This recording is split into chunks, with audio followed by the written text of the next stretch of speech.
Didn't notice him.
Congratulations. Congrats.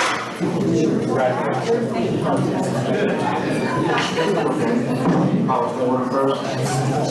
Okay, on behalf of the Minimum Foundation Program Task Force, I'd like to call this meeting to order.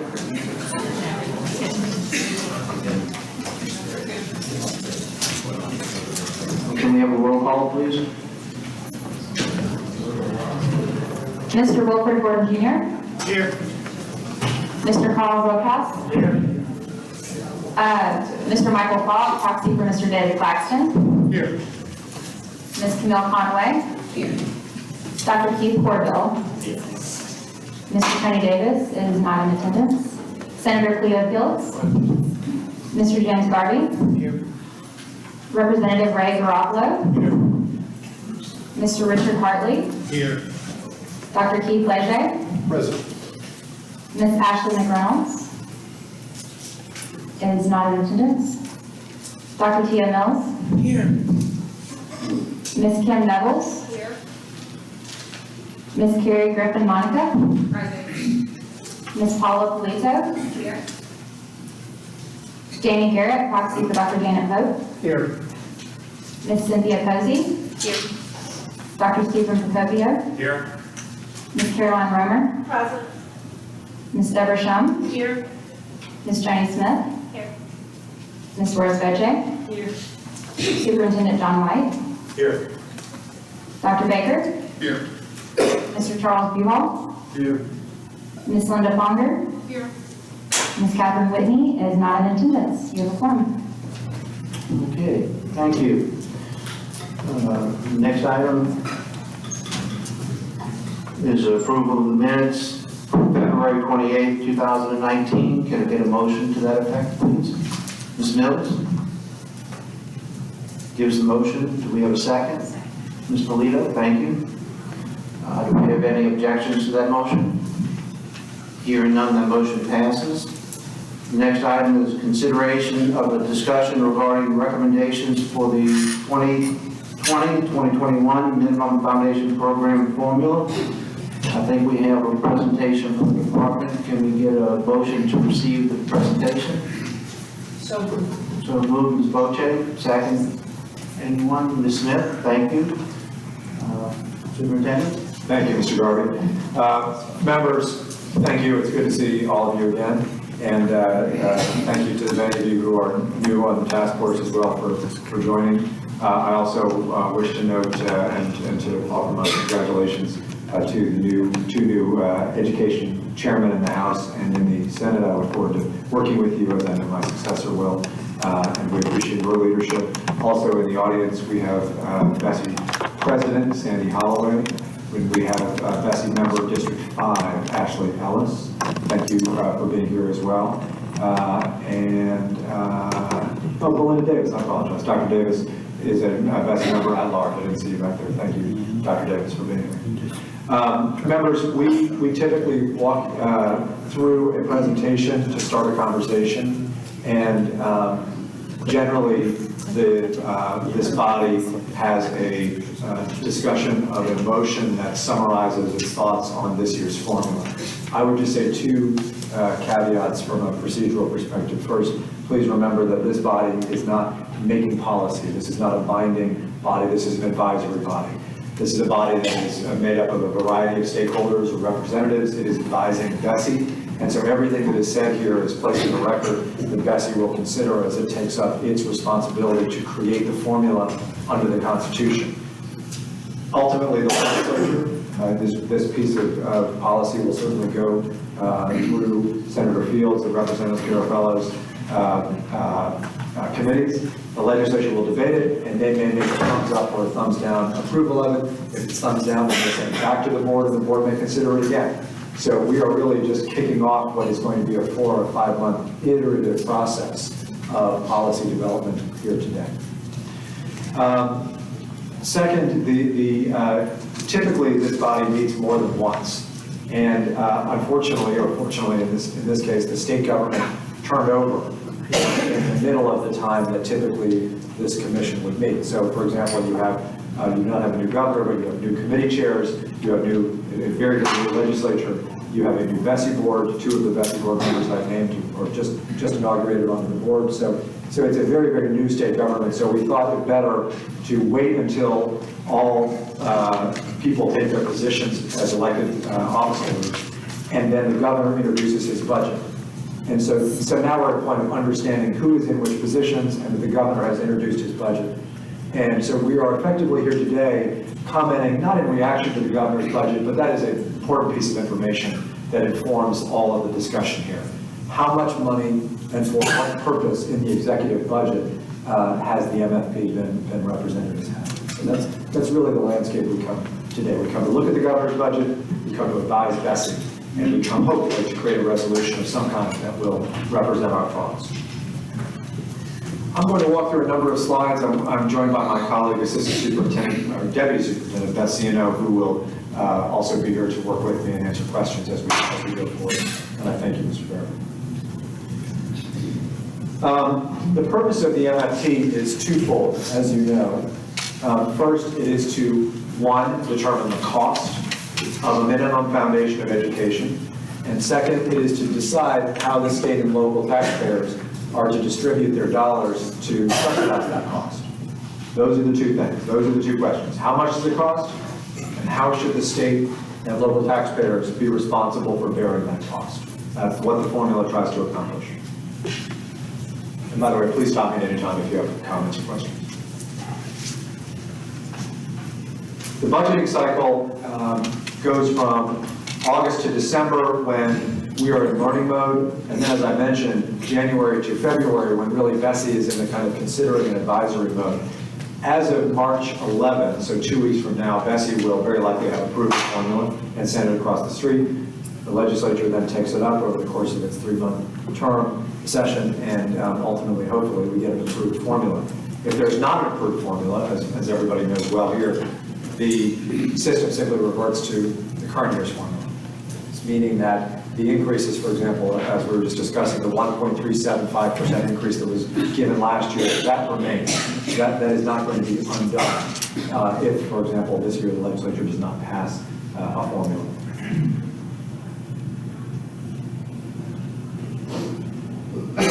If the legislature decides, as I said earlier, not to pass the formula, they can always send it back to Bessie also.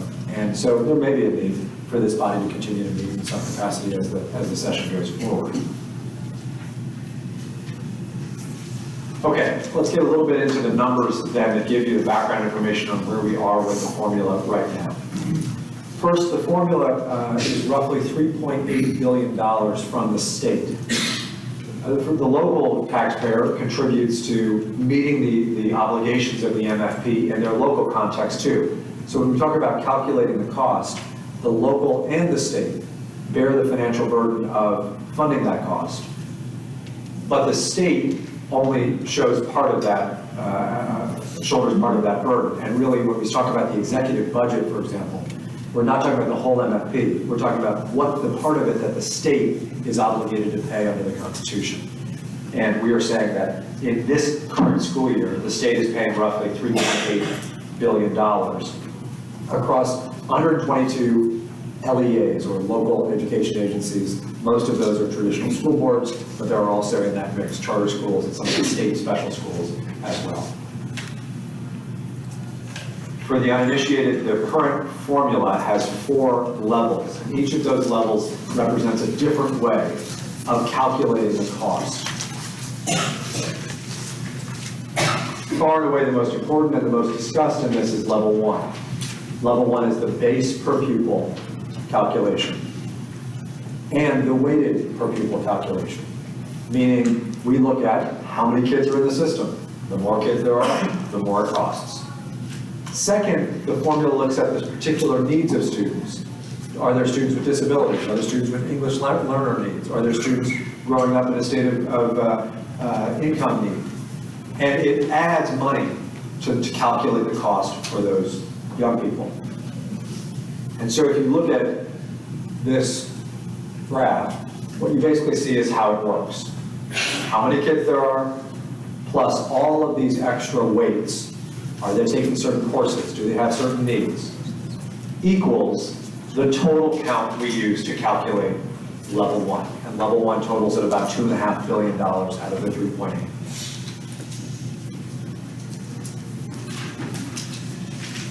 This chart, this graph is a little bit more dramatic than it probably is, but I would say that you will note that the numbers, even though there's been an increase and a decline in recent years, are very, very close together and largely indicate stagnant population change over time.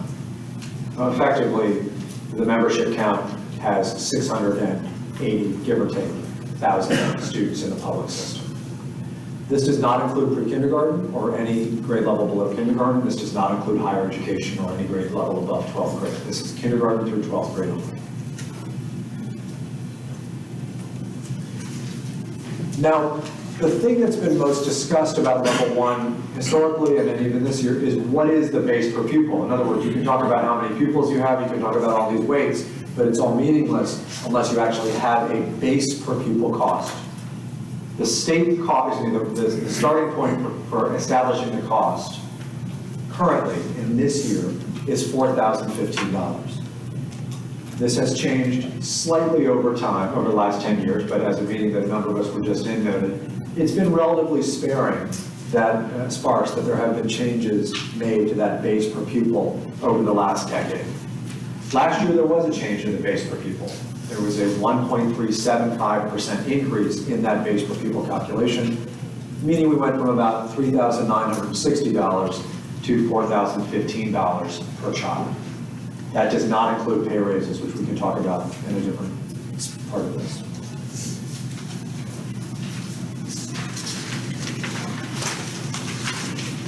So once we know that, and once we know the number of kids and all of these weights, we can figure out how much does level 1 cost. How many kids are there? What are their needs? What's the base per pupil cost? Multiply it all together, and you've got your amount. And the amount right now is $2.5 billion in level 1. Then the question is, well, who pays for level 1? How much of it does the state pay versus how much does the local pay? And the way Louisiana's formula works, as you know, is to try to say, as a basic rule, 65% of the cost is borne by the state, 35% is borne by the local taxpayer. That's not all the monies, by the way, that local taxpayers raise. This isn't inclusive, for example, of facilities funding or bonding that local governments may do. But in its contribution to the MFP, that's the way it breaks out. And your contribution percentage can be higher or can be lower depending on a number of factors locally. Most notably, how able to fund your local school system are you as a local community?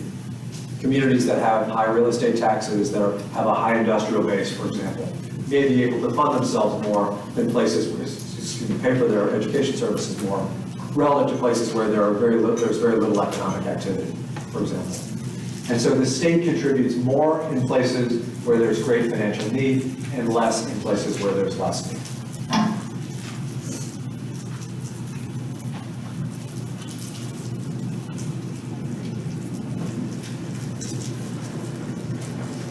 You can see here, school system sales tax, property tax, and other local revenues as a way of trying to capture local revenue, not just state revenue. And you'll see, and we'll show you this in the MFP overall charts as well in a little bit, but you'll see that the local contribution to public education has gone up significantly over time, just as the state has gone up, even though over the last 10 years it has not gone up at as fast a rate.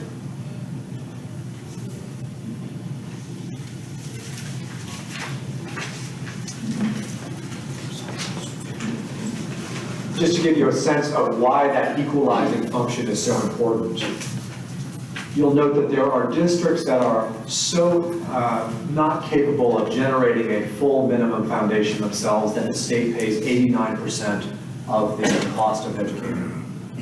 There are locals that are so capable themselves of funding that full amount that the state pays only a quarter. So there is some variation. And as we were discussing in the earlier meeting, that's why Louisiana, relative to other states, has a pretty tight difference between the wealthiest district, the one that spends the most on education, and the poorest, the one that spends the least. There's, as much as it may feel differently, there actually isn't a very wide gap between those districts, the highest and the lowest, relative to other states where the gaps can be in the tens of thousands of dollars.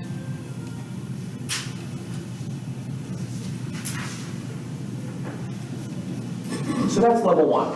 How much does it cost? Who's going to bear the burden? Thus, the state figures out how much burden it has. And as I said, it's $2.5 billion. Level 2 was created as a way of trying to create an incentive for local districts to pay in. Meaning, it's one thing to look at the local tax base and say, how capable are you of funding your own education, your industrial tax base, your real estate value? It's another thing to say, do the voters then actually raise the revenue? Because remember, they have to vote favorably in order for the tax to pass and ultimately for the revenue to be raised locally. So the state, when creating the formula, wanted to give an additional bump, an incentive for locals to tax themselves and for local districts to contribute themselves.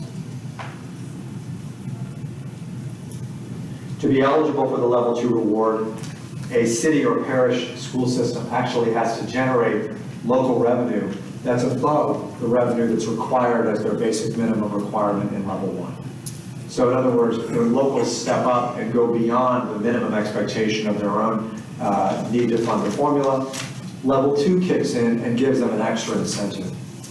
And as local districts have stepped up, level 2 has grown because the state is giving incentives in more places to reward them for doing more to fund the public education system.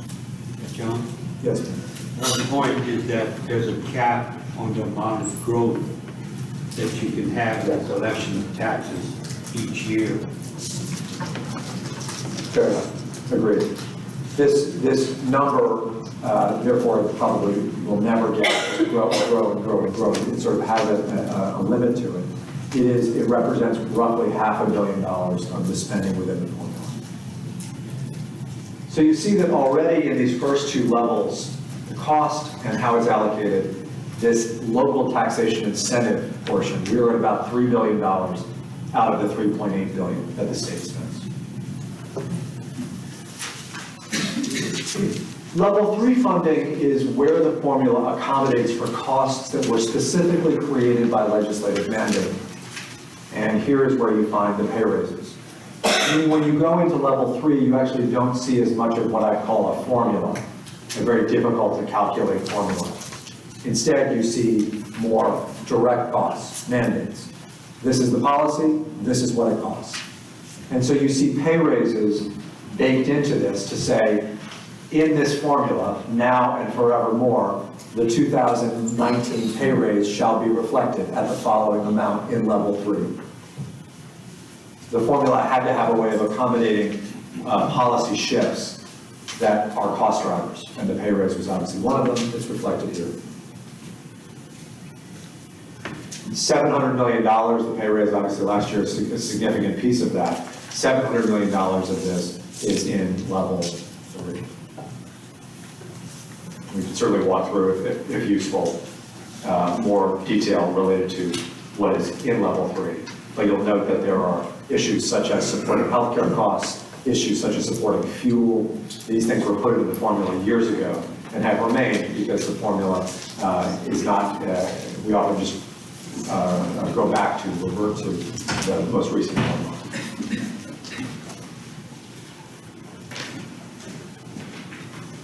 Just to talk a little bit about the pay raise. The pay raise was effectively a policy that was a cost that was placed into the MFP by Bessie at the urging of the governor. It was reflected in the governor's budget last year, and it moved through the legislative process and ultimately got baked into the MFP.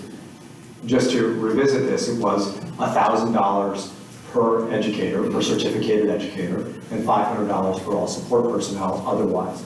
That totals a cost of roughly $100 million within the formula when you want to take that step forward. So of the $726 million that's in level 3, about $100 million of that, a significant portion, is from last year's pay increase alone. That pay increase stays in the formula. So nothing we're discussing here, I don't imagine Bessie taking it out of the formula. Nothing that we're discussing here today either puts at risk that pay raise. That pay raise is baked into the formula and it's not going anywhere.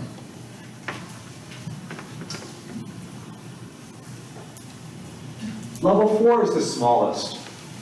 Level 4 was created 6 years ago to begin to accommodate specific programmatic needs that were driving costs in what I would call niche dimensions of the system. The relatively small number of students, for example, with very high costs, needing very high cost services for their disabilities. Specific courses that are capital intensive because they're career technical in nature, welding courses, and courses that involve deep investment in technology. Also, there is a foreign language associates program in the cost of training and supporting teachers who come from foreign countries to work with our dual language immersion environments, for example, and long-standing programs Louisiana has to share teaching talent with the nation of France, for example. These are specific costs of educating kids that are in special programs above and beyond the traditional experience, and therefore they are in level 4, which is roughly $100 million.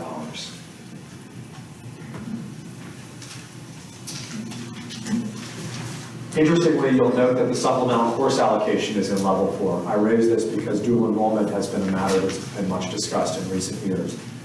Dual enrollment's primary source of funding, not exclusive source of funding, but primary, is through the supplemental course allocation, which is in level 4.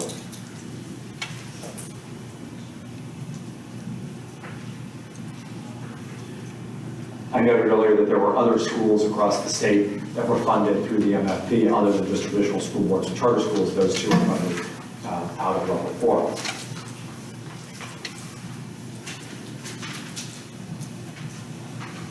So you see here a history of the MFP appropriation at the state level. And what this chart is trying to do is to break down both the sources and the uses. The first 2 bars on each line are the source from the state's treasury from where the budget comes. Basically, these are the banks. Most of the MFP comes from the state general fund. There are some statutory dedications, meaning very specific restricted streams of monies that create revenue for the state that drive the MFP. And you see that over time, there has been relatively a shift upward. Whether you interpret it as significant or not is a different question, but there's been a shift upward. So even though the base per pupil has not been increased, when students increase, when certain programs increase, then the MFP goes up. But it's also worth noting that, as you can see, it's been relatively flat for the last 5 to 10 years.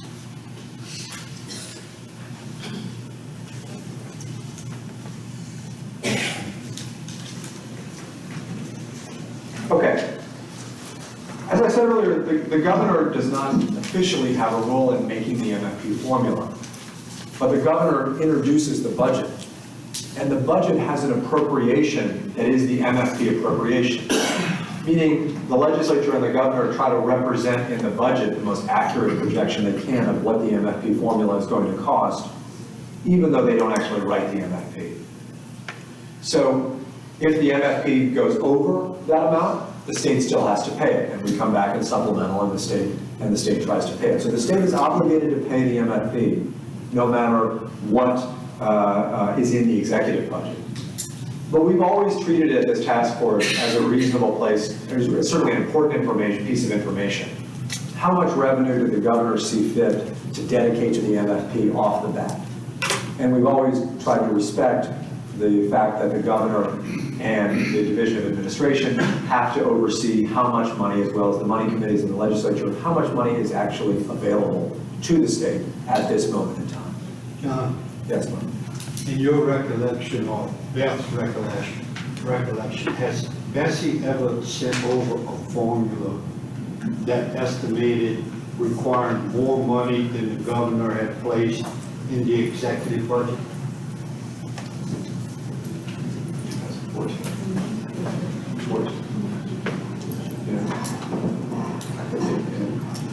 Beth is saying that long ago that was the custom. I think in my time here, it was 2014, I think was the last time that happened. If I could, actually, I think in 2060, Bessie approved an increase in level 1 per pupil. That MFP was rejected by the legislature. Been doing this a little while? Yeah, so you know something about it. It's the governor's budget effectively says we're going to show an increased cost to the state for the MFP. And it represents an estimate of what it would be if the base per pupil went up by 1.375%. Meaning, I mentioned earlier that the cost per pupil right now, as we sit here, is $4,015 at the base. The governor's budget says, okay, we're going to propose an increase to $4,070 per student. Secondly, the governor's budget includes an increase because of just simply projected increases that the formula is generating. To some extent, that may be about there being more students, but it's actually about factors that are a little bit more nuanced than that. The formula is estimating that there will be more students with IEPs next year, meaning more students who are classified under federal statutes as having a disability. And second, that more students will continue to take courses that are what I would broadly call Jumpstart courses. Jumpstart has gone from 1% in 2010 to 25% of the student population, and those courses are more costly, and so the governor's budget reflects an attempt to accommodate that. There's obviously been a lot of discussion of that fact as well. Other than that, there is stuff about early childhood in the budget, there's stuff about higher education in the budget, there's stuff about dual enrollment in the budget, but none of that is in the MFP. This is the thing that we're here to talk about today. There's a little bit more information online if you're curious about getting more background yourself. But we felt like this was the relevant background information, Mr. Chairman, to provide to the task force, and I look forward to the discussion. Okay, thank you for that. We have a motion on the floor, but before we go to that motion, do we have any questions about the presentation? Hearing none, let's go back to the motion, and the motion is to receive the report. It's already been seconded. Do we have any objections to that motion? Hearing none, that motion carries. The next item on the agenda is, I guess, further discussion of MFP issues, but we need to have a motion on the floor before we move to any type of discussion to that effect. Mr. Corbett? Am I motioning on the agenda item, or may I make my motion? There is no other item, so if you have a motion you'd like to make, now would be the time. I would like to make a motion. I'll make a motion, go for a second, and hopefully we can discuss it. I'd like to make a motion to add $202 million to the governor's proposal, explicitly for a $2,000 raise for teachers and $1,000 raise for support, so that this year we can beat the Southern average. And I'll be open to discussion about that if I can get a second. I'll second. Ms. Posey, thank you. Would you like to address the motion? Oh, I would. Mr. Corbett? I'd like to say a few things. And first, I actually want to thank my peer next to me. If y'all don't know Joan, I'm sorry to put you on the spot, but Joni Smith is a former state teacher of the year, and we actually began our careers together, and we're in the same teacher induction class and literally taught across the street. And I really thought about what Joni said in the paper about promises made or promises kept.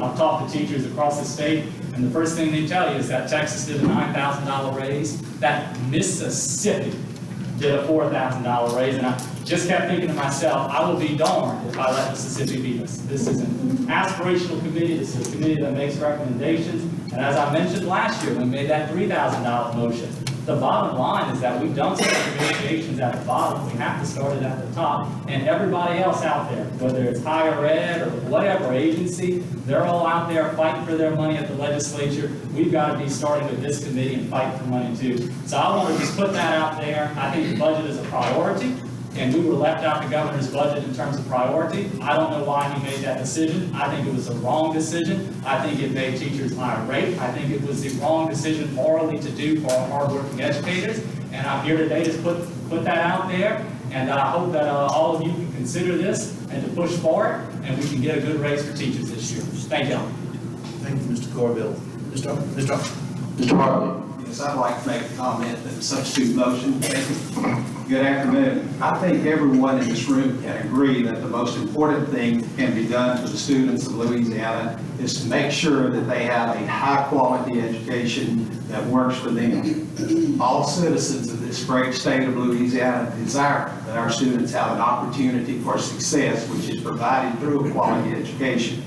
Governor Edwards has made education the focus of his administration, and that is demonstrated by the more than $100 million in his budget proposal dedicated to education. Unfortunately, the Revenue Estimating Conference has not adopted a revenue forecast. And as we all know, this is absolutely necessary because the law requires that our budget be based on their adopted forecast.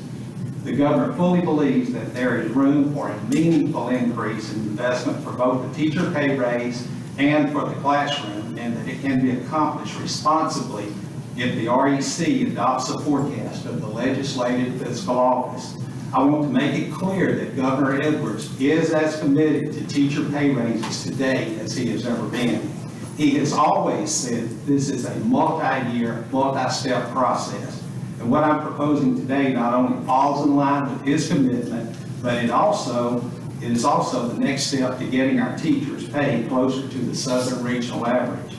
So at this time, on behalf of Governor Edwards, I move that the task force recommend to Bessie that it adopt an MFP for the 2020-2021 school year that includes the following. One, the $39 million new MFP dollars in our proposed budget be placed in level 3 for pay raises for certified personnel. Two, if the REC recognizes and the legislature approves that amount for the MFP higher than that in our budget proposal, those additional new dollars go into level 1 for an increase in the per pupil allocation up to a 1.375% increase. And third, if there are any dollars above that 1.375% increase in the per pupil allocation, the governor's recommendation is that these additional dollars also be placed in level 3 to be used for pay raises for certified personnel. Okay, we have a substitute motion made. Do we have a second for the substitute motion? I'll second. Ms. Shaw? Yeah, I'll second, and I'd like to speak when the opportunity. Now would be an appropriate time. Okay, so here's where we face the issues of having to deal with reality and what we know we need. We cannot continue to ignore the fact that our teaching population is diminishing on a day-by-day basis. Working with principals across the state, the #1 issue they have on any start of school year, on any day, is how to retain and recruit teachers. A recent study that I read recently said that in 1979, people who went into education and graduated with a bachelor's degree were approximately 9%, their salary when they came out was 9% other bachelor's degrees from four-year universities.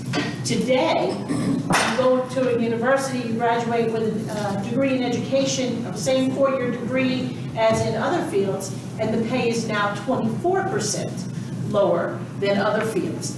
We cannot continue to say it's okay for us not to address that issue, because it is for the kids, because we are going to continue to see an increasing number of non-certified teachers and an increasing shortage in critical areas across the state.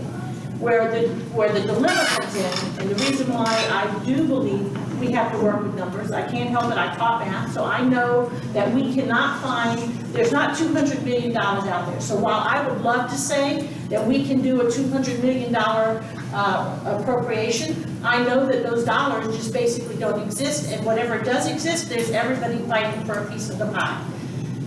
I think the recommendation that Mr. Hartley made is very balanced in trying to make sure that we send a clear message, and this is the dilemma that's there. We can't not ask for anything, because if we don't ask for anything, we're not going to get anything.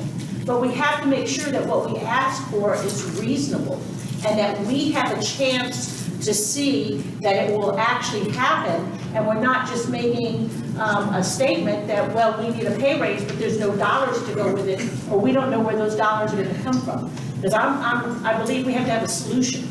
I think the recommendation to say that we are going to definitely put teacher pay raises first.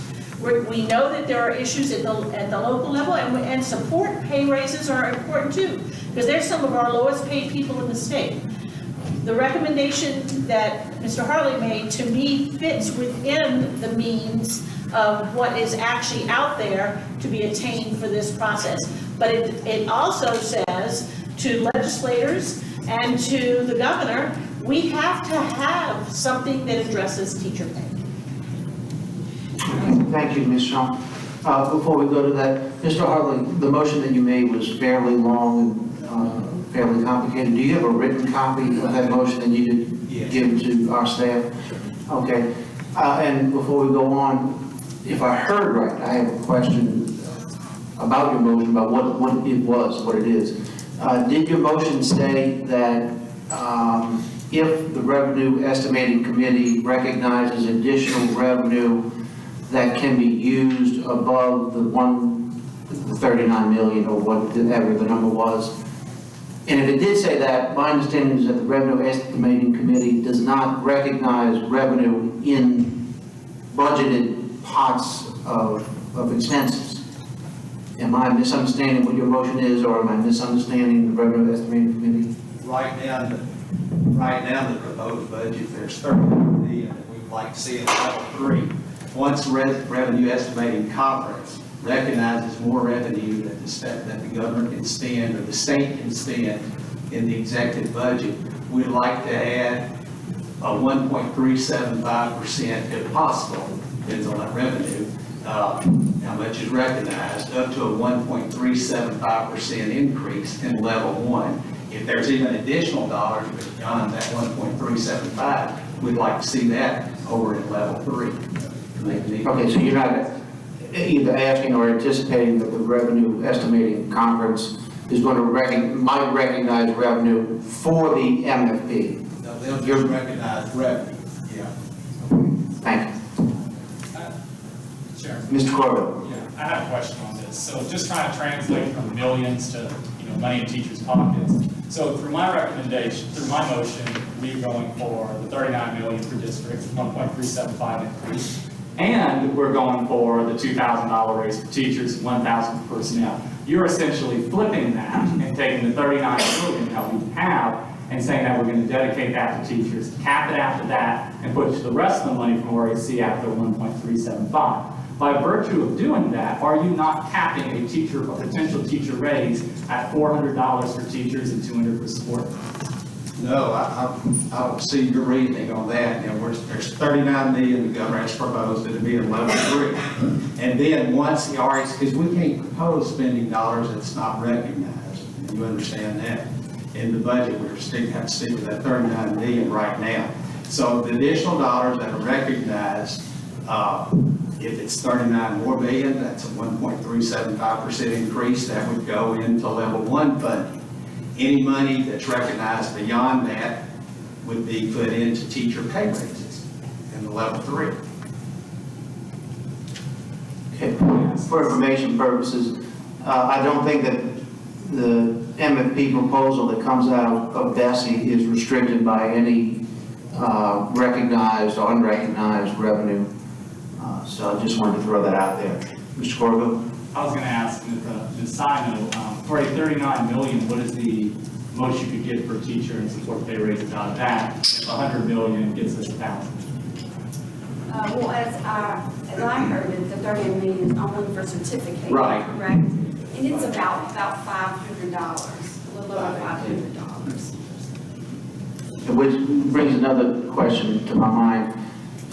Is your proposal, your motion, to put 39 million all towards pay raises with no extra money going to the locals to pay for the cost of retirement that gets bumped up when you have a raise? Yes, in the budget as it stands. Of course, that would change if the revenue estimating conference changes their projections. So under your proposal, the whole 39 million would go to raises and the locals would have to come up with their roughly 26% extra to pay for retirement Well, account? we would take that and the retirement benefits or the benefits in that 39. Would be in 39? Yes. The Yes. $500 Thank you. would cover the Yes. retirement as well. Okay, thank you. Yes, sir. Just a quick question, excuse my ignorance. Does this only depend upon the REC's recommendations and depend upon a vote in the legislature as well? They would have to, REC would recognize and the legislature approve or appropriate. So they would have to appropriate above and beyond what the governor's proposing at this point, which last time this happened was in 14, I think we said, or 16? Well, Mr. Hartley, if I understand you right, you're proposing that Bessie put together an MFP that includes the language that you have, which I don't think would be dependent on whether the legislature decides. The legislature would either decide to vote for our MFP or against our MFP. And it is a little bit different from the appropriations process. Yes, sir. Mr. Fall. I understand I can't make a motion because I'm a proxy. But the elephant in the room is this. We have not addressed the per pupil amount but twice in 12 years. One time in 2013, budgeted $69 million 50% of that went to a pay raise for teachers along with the required retirement. The money was distributed based on the relative wealth. The other half of the money went into the per pupil amount. The legislature funded that outside of the formula for a year, adopted a resolution, and in 2014-15, it went into the base per pupil. You had to take that teacher supplement and add it to the teacher salary schedule in your district to make it permanent. And this school year, we got to 1,500. And the reason I asked if Bessie had ever submitted a formula that didn't, hate to say this, pay attention to what the governor said, but based on what they felt was the need in public schools in the state of Louisiana, did they ever submit a formula that was above what had been told they were going to put in the executive budget? And that answer was yes. I think Bessie needs to look at what is needed to fund public education at the level we need to fund it in order to recognize our employees, but in order to recognize that districts need resources to address accountability, school improvement, and all those issues that they face every day. I can't make a motion, but I can say that it may be time just to look at an increase in the per pupil and see what we can get. Thank you. Okay, Mr. Lady. Sledge. Thank you. For clarification purposes, two questions. Can Bessie send the MFP to the legislature with stipulations such as proposed by the governor's office? And the second part is, if they can, has that ever been done before? Ms. Guino, Superintendent White, that might be a good question for you. The formula itself doesn't have stipulations, but the letter affixed to it or the resolution passed at the board meeting can have stipulations that can be expressed as desires to the legislature. Yes. And those would be non-binding but desires. Yes. Has that been done before? Yes, in fact, I think we did that last year or 2 years ago. Yeah.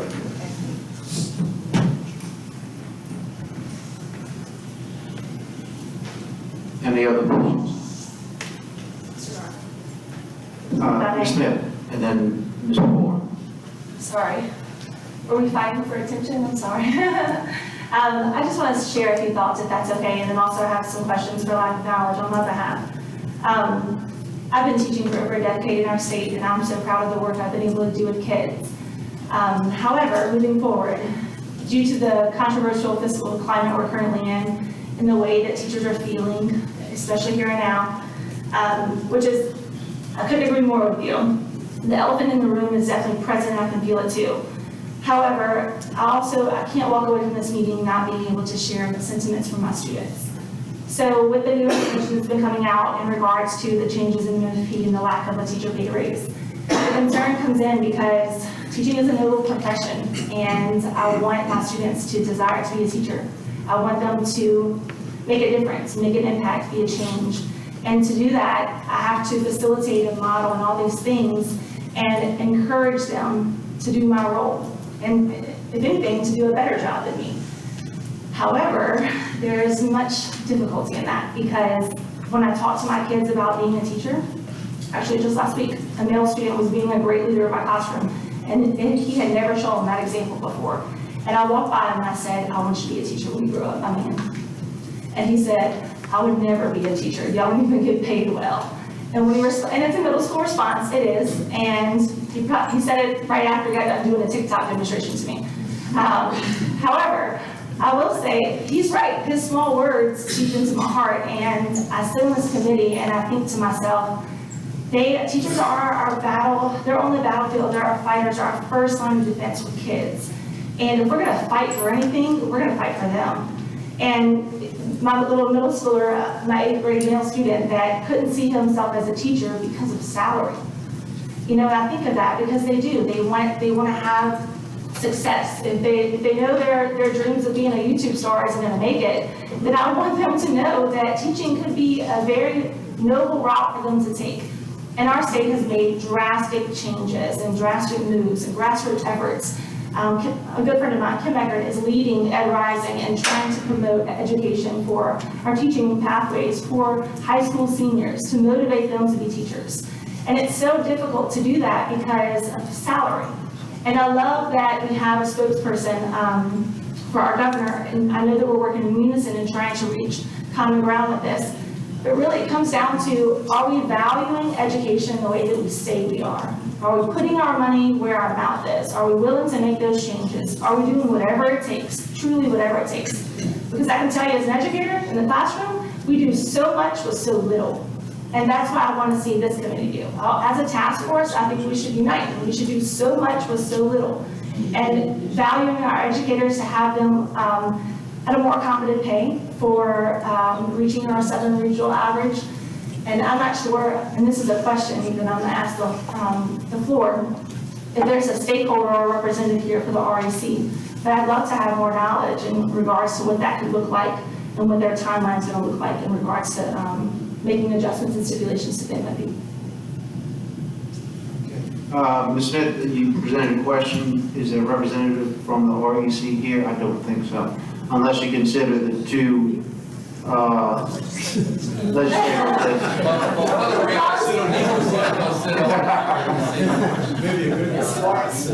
Well, in that case, maybe the governor's office is considered Mr. Hartley, you're a representative of the REC? Okay. Thank you. No doubt. Yeah, way back. Y'all the only voter. Right. Well, we had Mr. Bourne next. I have two questions. Don't use that one again. I had two questions. That was one of them. When is the REC going to make their decision so we would know what they're better? Second one, just to clarify, in the proposal, the first $39 million is going to be in level 3, which is going to have a specific raise attached to it, correct? If there's more money. And then the second amount is going to be 1.375%, which is going to add another $39 million, but it's going to be level 1. Is it going to be like the first thing that we heard, is that a raise is going to be encouraged out of that by the local school districts? And if we can get to level 3, really just depending on whether the REC provides some additional money above that first $78 million. The level 1 amount, 1.375 would be per pupil allocation. But if it's in level 3, it's going to be very specific about the raise, correct? The level 3 would. Level 3, right. The first 39. The first $39 million is going to be very specific about a raise, correct? The second $39 million you're proposing to put in level 1, it won't be very specific. Right. But is it going to be encouraged to give a raise out of that? No, it'll be just level 1 thing. Yeah, but the REC recognizes additional money. Thank you. Okay, we have Ms. Mills and then Mr. Procopio. Okay. I, for one, know all too well the importance of having adequate funding in a classroom. As a teacher who serves students with significant disabilities at an alternative school, we had hardly any funding in our school. We didn't have technology, we didn't have textbooks. There was a number of different things that we didn't have. Not to mention the critical shortage of not just special education teachers like myself across the entire state, but teachers, period. And so I, for one, definitely know the importance of having adequate funding. But as for that information dealing with the Revenue Estimating Conference, the Louisiana Association of Educators has a wonderful, fantastic, and I invite everyone to look at that video. It will tell you the individuals who serve on the REC, what they look like. I can tell you where they're from. So we should have conversations about that. Okay. Dr. Procopio. Yeah, I was going to talk a little about the REC, but I don't know if I want my address out there. So I just want to clarify, and I'm certainly not a spokesperson for the REC, but so to understand what's going on, the REC didn't adopt a revised forecast, so let's say the numbers roughly stagnant. And then there are what the economists proposed at the REC. There's two economists. And then what the governor based his budget proposal on, that's the same executive budget, took the number from the lower forecast of the two economists. And so that was used in developing the executive budget. And that number, he used that, and that included the $39 million. So he's assuming that that will eventually happen, and so that was what will fund the $39 million, which at the time that Commissioner Gardner was presenting was supposed to be a formula increase. That was the proposal. And then as I understand this presentation, it is sort of a restatement of that. And so that would you rather, instead of what was presented then, which was sort of the formula increase, this would, the first $39 million would go toward a teacher pay raise in level 3. Okay, and then if additional dollar to recognize, then he goes up to a formula increase, and then an additional above and beyond that would be another pay raise. Okay. So just to get to the $39 million, REC would have to meet and come up with additional money. So that's the first hurdle. And then they would have to recognize even more money above on that if you're going to get two hurdles, 2 and 3. So I just want everyone to understand. And the likelihood of that, decreases as you get more money. I'm not saying it's not going to happen. I'm just making sure everyone understands where we are in terms of REC and the various forecasts. And I hope that was helpful. Just for clarity. If I could, just to make sure I'm understanding what you're saying right, in order to cover the $39 million increase that is in the current pay raise increase that is in the current motion on the floor, the Revenue Estimating Committee is going to have to recognize extra revenue to cover that. But as envisioned by the budget that was presented by the governor, the legislature could in fact make other changes to swap out other funds if they wanted to meet it. But staying within the scenario of the governor's executive budget, that was predicated upon the lower forecast of the two economists, which is not yet been recognized. To describe it is that the current budget is in excess of what the Revenue Estimating Committee has. The governor's proposed budget is in excess of what has been recognized by REC. Okay, thank you. Ms. Smith? Can you please teach me something? Just from my knowledge, and I apologize for my lack thereof, for the REC, if this is a contributing body that makes such a vast decision for this MFP stipulation, then why aren't they here? But, okay, again, I can't speak for them. Oh, I know. But in my estimation, I think it's probably proper for them not to be here. Their job is to recognize revenue, regardless of what and how it's supposed to be spent. So, and I think the governor basically, and I know Commissioner Gardner was sort of made that point. So they should basically looking at economic factors, and that's it. they communicate with the governor? Yeah, the governor has a representative on that now. That goes through legislation? Sure, okay, yeah, no, that's fair. It's an appointee of the governor, usually as the commissioner. There's a representative from each of the chambers to the Senate, and that's been usually the Senate president and the Speaker of the House as well. And then there's an independent economist who was Jim Richardson for forever, I think since the inception of the REC. And now it's Stephen Barnes, who was at LSU and now is the head of the Blanco Center at ULIPA. And it takes all four have to approve a revenue forecast for the adoption. Now it's 3-1. So that forecast was predicted by the governor? Well, no, that forecast, there's two independent economists, one from the legislature and one from the division administration. They come up with their forecasts. And then the REC then can adopt one of those forecasts or they can change it. At the end of the day, all four members have to adopt a forecast. All four have to approve for a forecast to be adopted. Okay, I think we have Ms. Posey, and then Ms. Voce, and then Ms. Shaw. Thank you. I have a question. I just want to clarify the motion. So, I'm sorry, the original motion that Dr. Corville made. So, it is for teachers and support staff, correct? That is correct. From my understanding, this substitute motion is only for $500 for teachers. Okay. So what I will say is that we have, I know LFT and LEA, we have worked, we have talked to the governor's office, bringing the concerns of our members to the governor's office. I would like to recognize that they did put money in for pay raises, but we want to get to the Southern Regional average as soon as possible.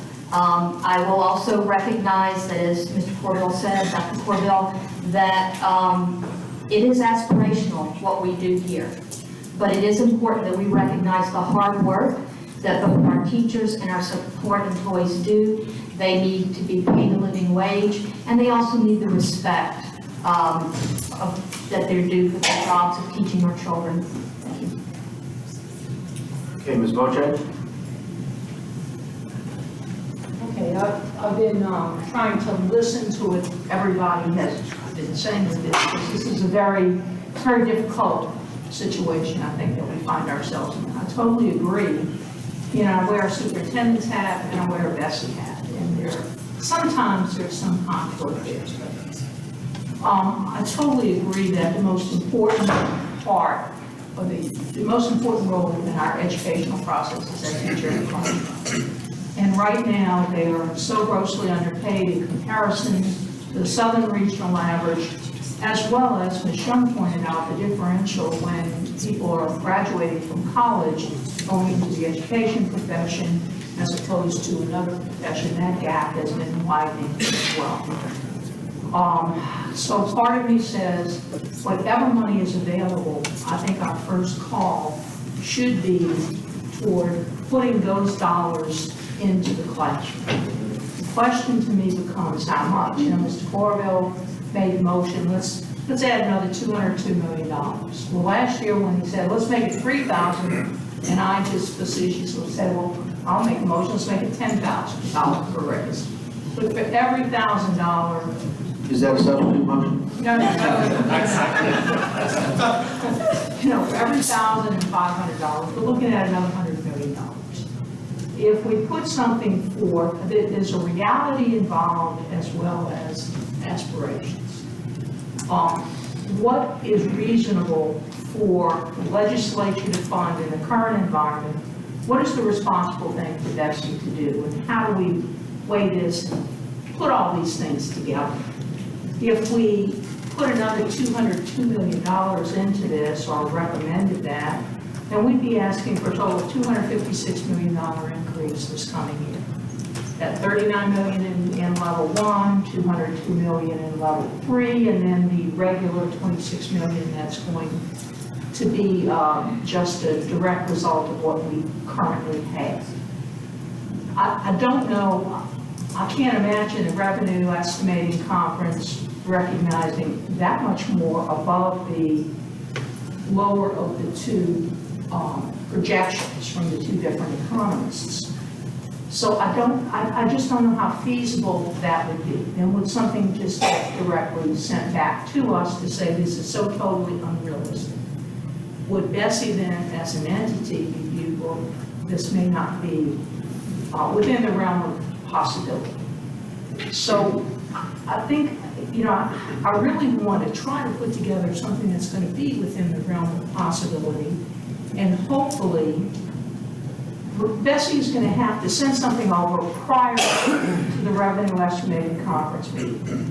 So we're not going to have any additional forecast before we have to decide what to send over as an initial, or the first shot at it.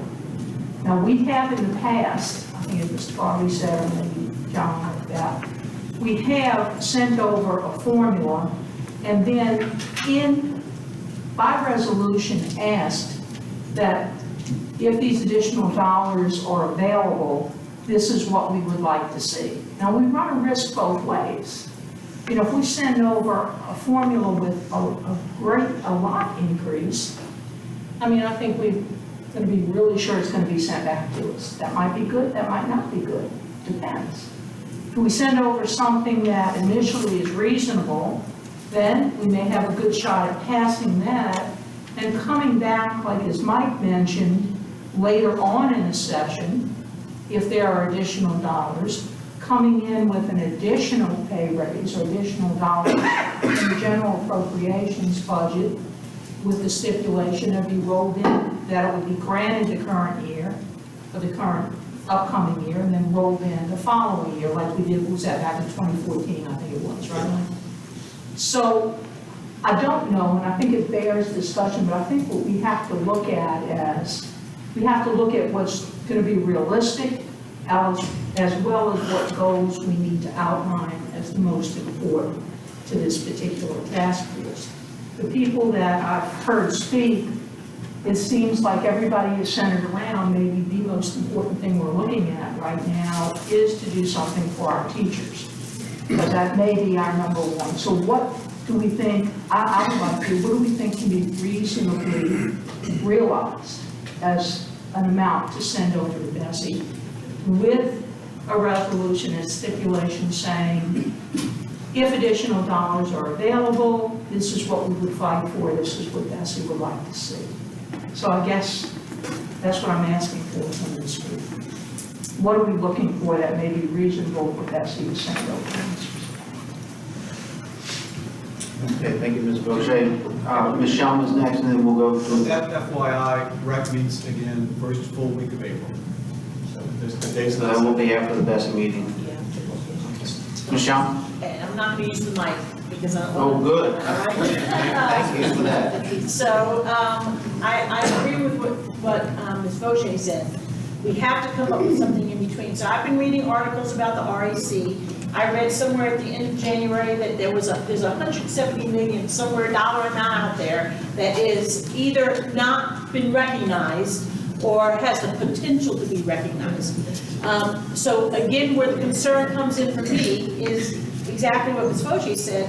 We have to have that medium of coming up with what we think is reasonable. But I also think we need to send a very loud and clear message that teacher pay is tantamount to making sure we have schools and effective teachers in schools that help our students. It is the number one thing to me we need to invest in. It does not mean that it's not important to get MFP funding for other resources, but I think that that can become a secondary piece, as well as money for support staff. So I currently serve, in addition to my role here, as a board member at St. John the Baptist Parish. We're doing a salary study to look at our support pay raises, because there's a little bit of difference there, and some people are paid way below, and some people are imbalanced. So it might be a local issue to address the support personnel if we gave a dollar amount to be provided to support personnel in that third step. Because if I remember the motion that's on the floor, first we would say 39 million is going to go to teacher pay raises. Second, we would say that the 1.375 that helps districts be able to determine what resources they provide to their classrooms, that would be the second. So that would be another 39 million, which would be 7. If out of that, and I know I'm looking at numbers that we don't know exist yet, but I'm just taking the 170 million that I saw that's out there. If there's anything in that part, and to me, we need to have Bessie say to the legislators, we need these dollars to help our students. And then that third step would be, let's add to the pool of money that we give to teachers and support personnel. I mean, to me, that seems like a reasonable amount. I don't know if Bessie may want to come up with a more defined dollar for that third pool, because you may want to say what dollar amount. I think if we don't continue to move forward, we will see fewer and fewer people going into education. We will see fewer and fewer certified teachers in our districts, because people are going to just say, I'm going a different direction. Because, you know, people come out and can't even take care of their student loans because they have, you know, they have to do that. We have to make sure that we send a loud and clear message that that's the picture. And I just hope that we can get the Revenue Estimating Commission to recognize, because if I remember last year, they didn't recognize it, and then everybody complained we had a surplus at the end of the year. And the reason we had a surplus was because it wasn't recognized and able to be put in the budget. So I'm hoping that that can be part of the solution to the funding issue. Okay, Superintendent White, you have a comment? I just have one comment. I want to respond to both Ms. Shum's comment and Ms. Boucher's, because I think Doris used the word reasonable. And I just wanted to say that when I thought that really hit home. You know, the reasonable thing, the way we all used to get around the reasonable was just to give 2.75 as the kind of standard basis for an annual assumption. I'm not suggesting or putting on the floor, we have motions on the floor, but I do just want to say that I think if you were going to say what's reasonable, well, that's what used to be reasonable. That's what we used to do. So that would be one way of just thinking about being reasonable. Now, here's the second thing I think we're not talking as much about. Local districts are handling pay raises very differently. Some places haven't given a raise in a long time. Some places have just, worked their tails off to try to vote a $5,000 increase per teacher. One way that over time we've handled some of these increases in state funding is said, district, you must provide a raise through the money the state is giving you, unless you have already provided a raise on your own, in which case you can use it for other purposes. So I guess we've done it a couple of times in the time since I've been here. I guess what I'm suggesting is I understand Ms. Voce's response to Mr. Hartley's, if you wanted, I think, a reasonable way of responding, you could say 2.75 is a reasonable number. And second, if you wanted to accommodate both the superintendent perspective, we need resources to pay for all the other things that Mr. Falk said, and we need a pay raise. You can imagine somehow saying, look, some of it's going to go to pay raise, the rest of it has to go to a pay raise also, unless you've already done your own pay raise. Okay, Ms. Romer. I'm sorry, Ms. Brinkhouse was next. Yeah, so in line with what Superintendent White just said. So I think that is, I have the unique experience of being in the room when Dr. Alden Blick presented the formula in the early 90s. That's how long I've been around this thing. And been in these committees all along. Somewhere about halfway between then and now, this process went from one where what the law says is that VESI recommends the formula, and the legislature either approves it or doesn't, right? About 15 years ago, we switched to negotiating.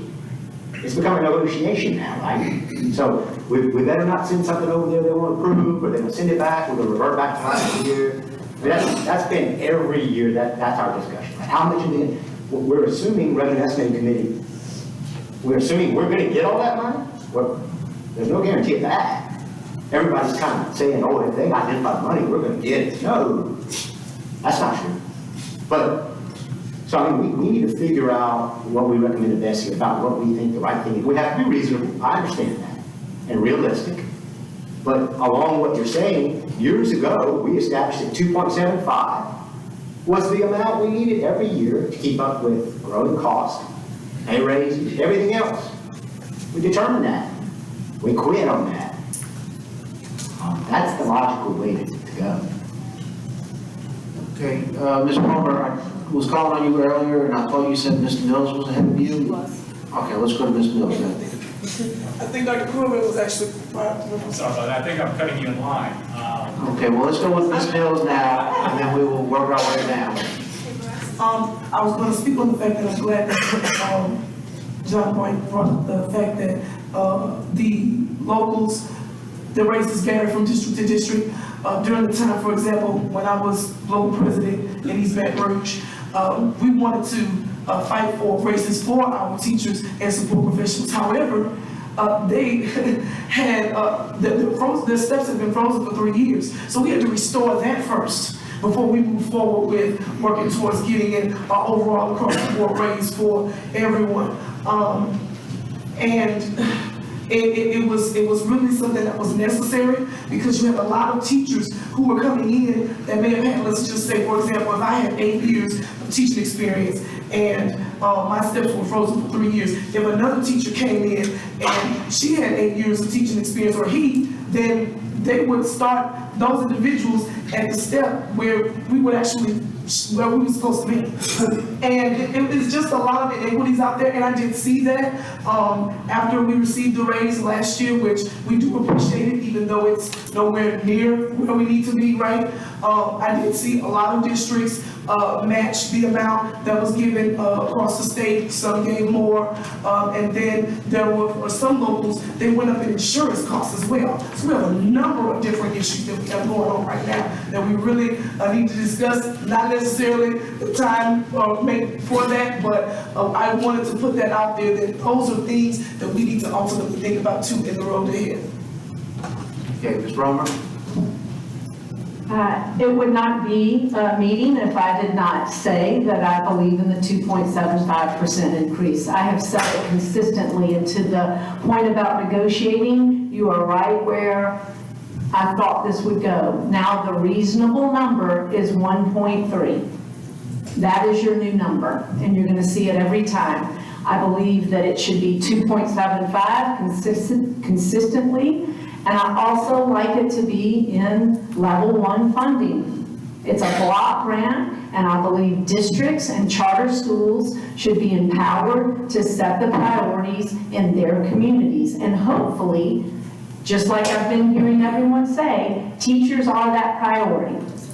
But I think we come to this table every time and we start negotiating and asking what's reasonable, and we pit people against each other. Again, the Louisiana Association of Public Charter Schools, once again, supports a 2.75 increase in level 1 funding. Okay, for Mr. Carville and then Mr. Leger. I wanted to make 2 comments, and then I also have questions, so maybe I'll wait until after Dr. Leger for my question. But I wanted to comment first to compliment Dr. Mills, because one of the things that we don't understand a lot is that with the governor's current proposal, the substitute motion, it's kind of robbing Peter to pay Paul. You know, in a lot of situations, teachers talk to us about they got a $1,000 raise, and then their insurance premiums went up, so they never saw any of it. And so anytime we're doing something that takes it from one group and doesn't do it for another, we're really shortchanging teachers in the end of the day. And I do think the governor's substitute motion still shortchanges teachers.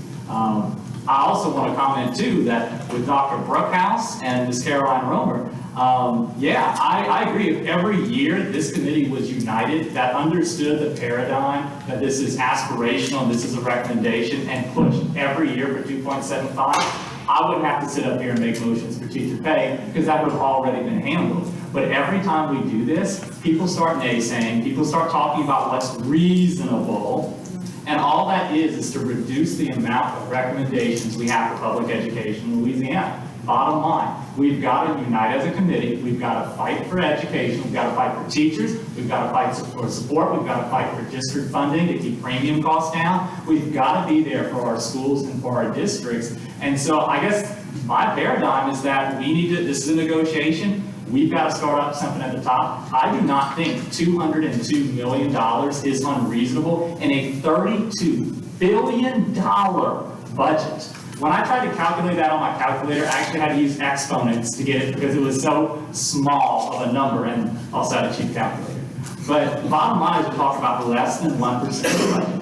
And I really feel that the substitute motion is still shortchanging people. It's shortchanging our support workers now, which are some of the most vulnerable. And after Dr. Leja makes a comment, I'd love to ask for some clarity, because I think I have a recommendation on maybe how we can proceed for figuring out a recommendation today.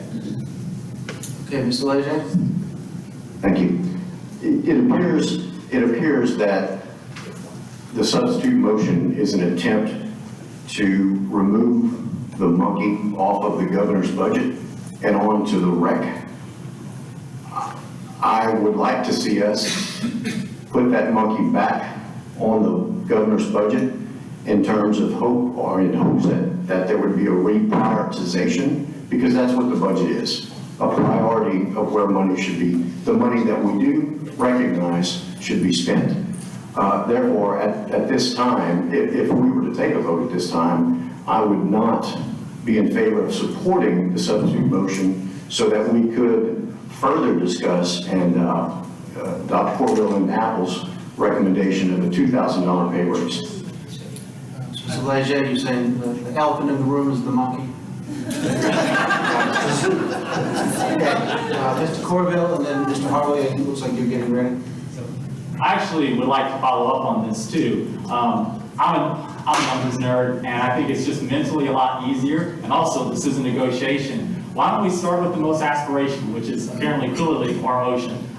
Let's start with the most aspirational. If the committee can't vote for that, we'll go to someone can make a motion for something less, maybe a $1,000 raise, $500 for support. If that doesn't work, then we can go to the governor's $500 raise and 0 for support.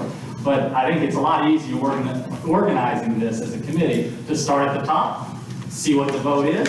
If that doesn't work, we go to the next, we go to the next. Okay, Mr. Hartley?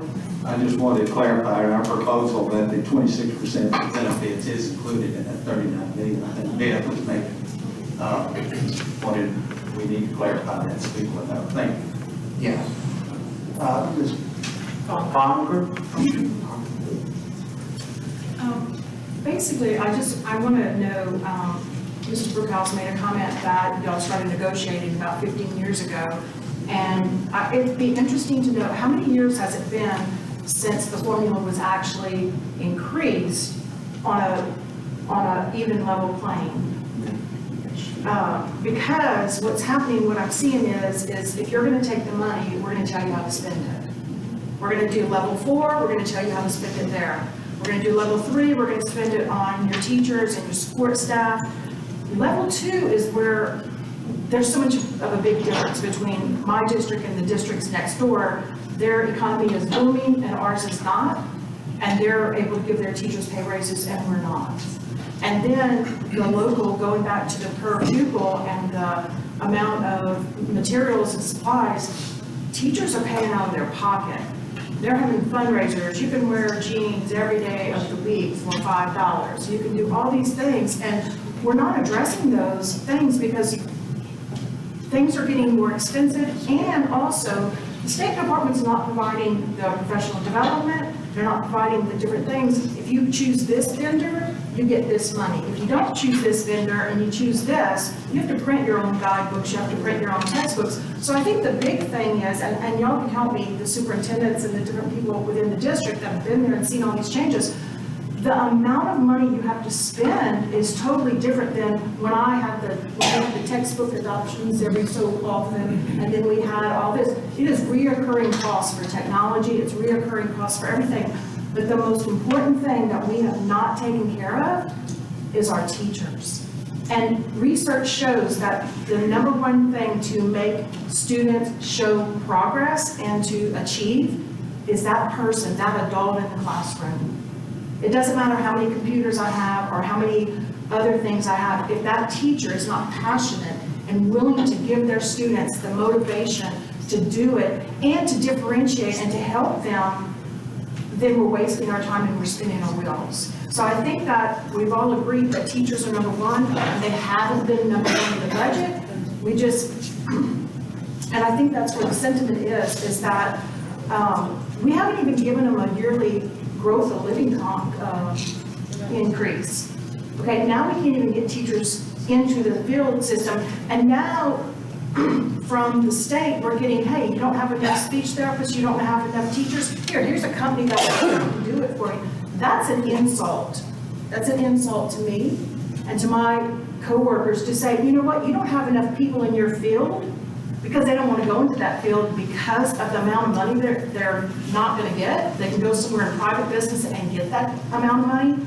And you're saying, oh, we're going to send them in to do the job that you've been, even in the charter schools, I'm sure y'all can't get the people either, okay? Everywhere, we're not able to get the educators we once were able to get because of the lack of funding. So I really think it would be to our advantage to say, you know what, quit playing this negotiation with the future of our state and of our children and say, come on guys, let's get together and do something on a consistent basis. Okay, do we have anyone else that would like to speak on this issue, Mr. Pocoyo? Close enough. So as I understand it, there's really two axes, if you will. There's how much money we're going to ask for or recommend to Betsy. And then there's also where it should go. Should it be in part of the form of a pay raise or tiered, first a pay raise and then support, or should it just be for the block grant? From my perspective, and there's not probably many people that share this, I think the block grant approach is better. I think there are a lot of needs. I think there are certainly teacher pay raises and salaries. There are security needs, whether they're physical or cybersecurity, facilities, whatever they are. I mean, we have school boards and we have superintendents, and not every need. I can't feel comfortable here sitting, this is how you should do it, and the only way you do it, you could go back and unfreeze the step increases we were talking about. Depends on how each school board has handled it. And so I think whatever the amount we settle on, I would just be more comfortable if it was in the block grant form to give more freedom to the locals to do what they need to do. But, you know, different reasonable minds can disagree on that, and occasionally you do need to have something that equalizes if there hasn't been pay raises, and you need to sometimes nudge. But I think that shouldn't be the standard procedure in terms of the way they should do it. Now, whether that should be a 1.375 or the 2.75, you know, there's lots of room on that, and whether we should do something aspirational, negotiate down or not. To me, the more important thing is actually how the money is how many strings the money has. So I just want to, and just a point of order, in terms of how this works, there's a motion to substitution. There's no such thing as a substitution. Oh, there is? Oh, different, okay, different organizations do it differently. Okay, all right, thank you. I just have a question. Ms. Roman. Just one question, and maybe this is to you, Mr. Hartley. Is there a reason the governor prefers it to be dedicated as he's doing in level 3? What, is he opposed to just the block? Mr. Hartley? No, he is committed to, over the course of this term, raising the teacher's salary to the southern regional average, another step towards that goal. Because he doesn't think by putting it in level 1 that will happen, and therefore he needs to.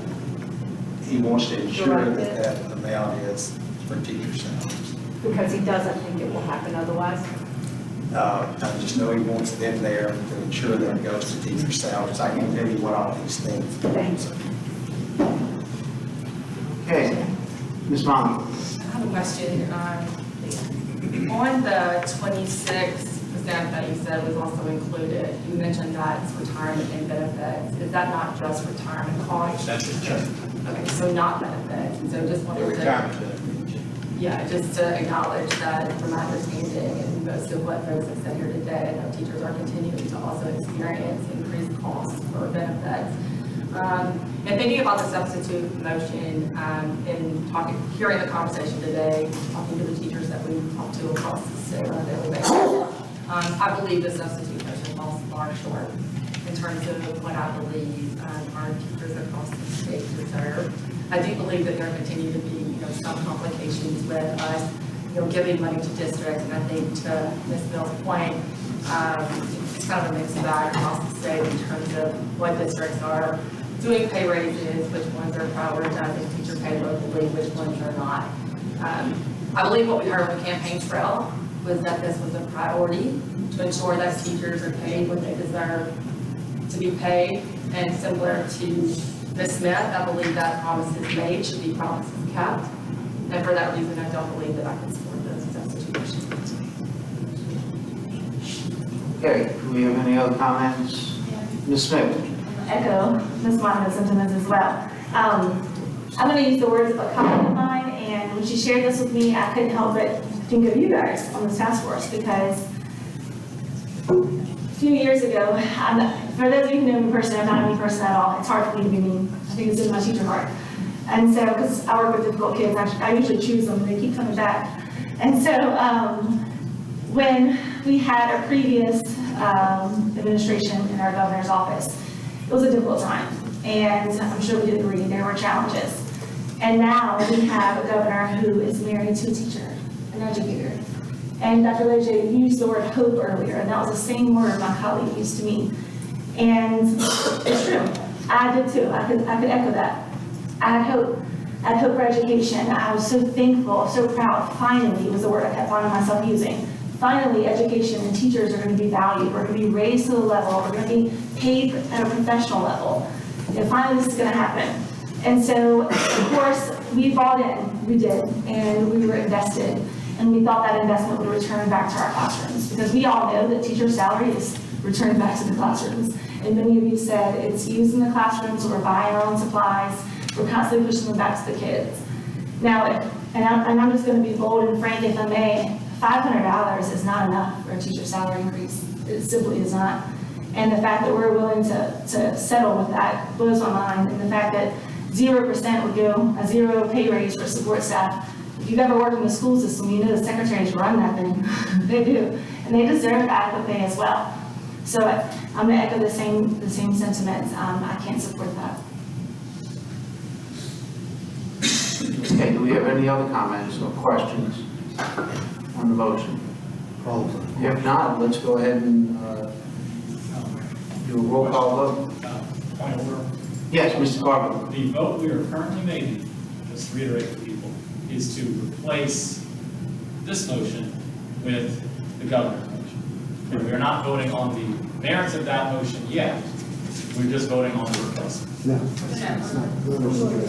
You vote on the substitute motion after make, so. I think if they yes, what you may be thinking about is an amendment to a motion. You vote on whether to accept the amendment, and then you vote on the motion as amended. But a substitute motion, I believe, is handled differently, and it's either a vote for the substitute motion or to vote against the substitute motion. And if it fails, then it falls back to the original motion, which would be your motion. I'll learn something. Okay, so can we do a roll call vote? I think we're going to have a division here, so we need to do a roll call vote, please. Okay, Mr. Wilford Warren Jr.? No. Votes no. Mr. Carl Brookhouse? No. Votes no. Mr. David Proxy, you do not get to vote. Ms. Camille Conway? Yes. Votes yes. Dr. Keith Corbell? No. Votes no. Mr. Tony Davis is not in attendance. Senator Fields? No. Votes no. Mr. Garvey? I'm the chair. You so I'm are, ready. you do not have to. Representative Garofalo? Abstain. No? Abstain. Abstain. Mr. Hartley? Yes. Votes yes. Dr. Keith Leger? No. Votes no. Ms. McReynolds is not in attendance. Dr. Tia Mills? No. Votes no. Ms. Nevels? No. Votes no. Ms. Monica? No. Votes no. Ms. Polito? I believe is not in attendance anymore. Ms. Posey? No. Votes no. Dr. Procopio? No. Votes no. Ms. Romer? No. Votes no. Ms. Shum? Yes. Votes yes. Ms. Smith? No. Votes no. Ms. Boche? Yes. Votes yes. Superintendent White? No. Votes no. Dr. Baker? No. Votes no. Ms. Buell? Mr. Buell? Yes. We are allowing our ex officio members to vote today. Thank you. No, we are allowing our ex officio, yes, thank you. Ms. Monger? No. Ms. Whitney is not in attendance. Okay, the motion does not pass. I will add these up. Like 5 to 15 or 16, and one abstention. I have 4 yeses and 16 noes, 1 abstention. The motion does not pass. Okay, we're going to fall back to the original motion. Mr. Corbell? Can I call over the original motion? You can, but let me ask before we do that if we have any questions about the original motion. I Okay. actually have a question. Is the original motion to recommend an MFP of 1.375 increase in level 1 plus the 2,000 and 1,000 pay raise in level 3? That's not what I understood. Because your original motion said 2,202 million, which is just the level 3 piece. It would not include the 39 million for level 1. So I just want to clarify. Mr. Corbell, can you clarify your motion, please? It is an A&D motion. I'm not trying to rob Peter to pay Paul. We're going to keep that at 1.375% increase for districts, and we're going to do the 202. Was my intent. Okay. So that would be 41. That's Roughly. Plus 26. Plus 26. Plus 26. Ms. Posey? I'd like to make a substitute motion that increase the level 1 to 2.75 in addition to the doubling. I second. I second. Ms. Posey, can you repeat your motion, please? Your substitute motion. I would like to replace the motion on the floor now, the 1.375 with 2.75. Well, we need to get a second. I think we have one from Ms. Mills. Mr. Corbill? I love it. Thank you all for standing with us and putting some pressure on the governor and fighting the governor on it. Bottom line, Cynthia, I love the motion. Pretty sure Caroline's gonna love that too. She's already talked to 175. And this is aspirational. Let's go for it. If that doesn't work, we can come back to mine. Okay, do we have any other questions or comments on this motion? Ms. Shaw? I will use the mic.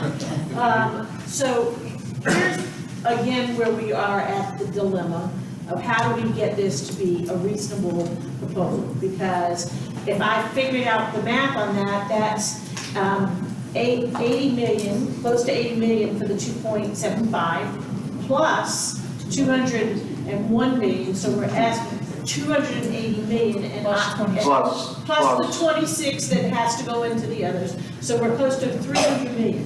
And here's my concern. On this committee, we're asking for it to be sent back without there any discussion because I cannot see where there's $300 million. I'm not saying we don't need to send something that says the message is we have to do the information. So I can't see where that is. That is something that we can do. So I'm going to ask, can we do a substitute to the substitute? So here we go. But this substitute, my understanding of Robert's Rules of Order is that this substitute motion has to be voted on first. If it fails, then you can do Another substitute. another substitute motion. Okay. But I don't think you can do a substitute to a substitute. Mr. Garofalo, look at your substitute. We voted on the first substitute. We have a second substitute. This is the second substitute. No, this would be the third substitute. So we have to vote still on didn't write the original motion yet. Unless someone else is a parliamentarian expert, that is my understanding of Robert's Rules of Order, that we have to vote on this motion first, this substitute motion. You're in agreement with that, okay. Do we have any other questions about the substitute, the current substitute motion? Just one quick one. Yes, Mr. Baker. In my world, we don't do this year by year. Is there any possibility of that this can be done over multiple years, or is that impossible? I don't think the MFP, I've never heard of it working as a formula involving increases or changes over multiple years. Thank you. Any other questions? Tell me exactly what we're voting on now. Okay, can we have staff repeat the motion? Or can we have Ms. Posey repeat the motion? 2.75 increase, 202 million in the teacher pay raise, level 3. Do you have that? Was that Ms. Moshe that you were asking? Right, so that's 306 million, okay. Any other questions or comments? Okay. One last comment. Ms. Smith. And Ms. Sheldon, you mentioned earlier the 170 million that had been recognized through REC. Does this motion still allow that ability to occur? For those funds to be recognized? Yeah, but you can't discuss her motion because it's not on the floor. The only motion you can discuss is the one that's current. Okay, Ms. Conway? Just to clarify REC, so there's a $35 billion budget proposal. Only 100 to 200 million is still up for debate as to whether they're going to have it or not. So what Bessie recommends is not contingent on REC necessarily doing anything. The legislature can move money anytime, anywhere, fund one priority, not fund another priority. So, and just to clarify, last year it was recognized and it was spent, which is how the $100 million in raises happened last year. So I think we all expect it to be recognized, but I wouldn't get too hung up on that. Literally 1% of what we know for sure, 99% of the budget is there, is $35 billion. And that is ready to be spent. And so the months ahead, they'll talk priorities and it'll get recognized. I think we can be pretty confident in that. that. So I wouldn't let that too much influence how you vote on these motions, is what Bessie suggests is not contingent on the adoption of anything at REC. And also, let me remind the committee that this is a recommendation to Bessie. This is not a recommendation to the legislature. And just to clarify that, and Bessie can accept this, modify it, do whatever happens at that point. Thank you. Correct. Any other questions or comments? Okay, hearing none, let's do another roll call vote, please. Mr. Bourne? Clarify which motion we're voting on. 202 million. 202 million going to teacher raises, teacher and support staff raises. No. You vote no? Yes, ma'am. Okay, Mr. Bourne Jr. votes no. Mr. Buckhouse? No. Votes no. Ms. Conway? No. Votes no. Dr. Corville? Yes. Votes yes. Mr. Davis is not in attendance. Senator Fields? Yes. Votes yes. Representative Garoppolo? Abstain. Abstains. Mr. Hartley? No. Votes no. Dr. Leger? Yes. Votes yes. Ms. McReynolds is not in attendance. Dr. Mills? Yes. Votes yes. Ms. Nevels? Yes. Votes yes. Ms. Monica? Yes. Votes yes. Ms. Polito is not in attendance. Ms. Posey? Yes. Votes yes. Dr. Procopio? No. Votes no. Ms. Romer? No. Votes no. Ms. Shum? No. Votes no. Ms. Smith?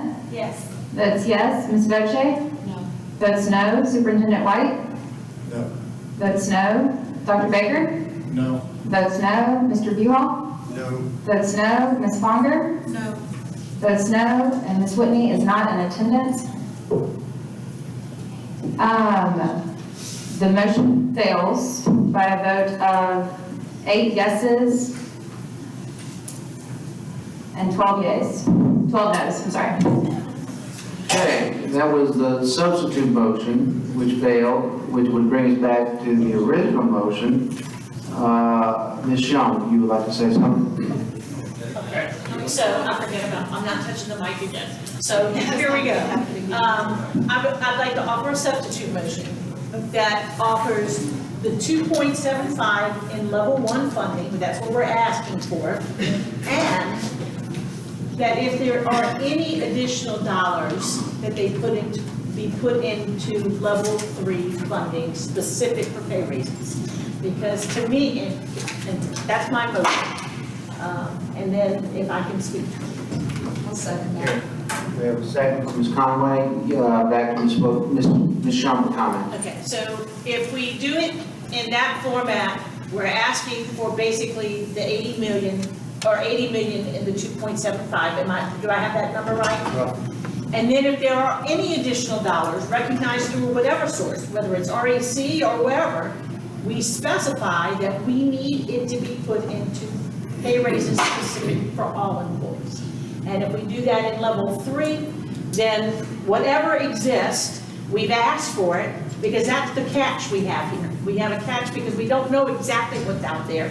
But if we don't, I know this, if we don't ask, we will not receive. So that would, to me, help us make it clear that we need 2.75 to continue the growth, but we also need help in level 3 to address the salary issue.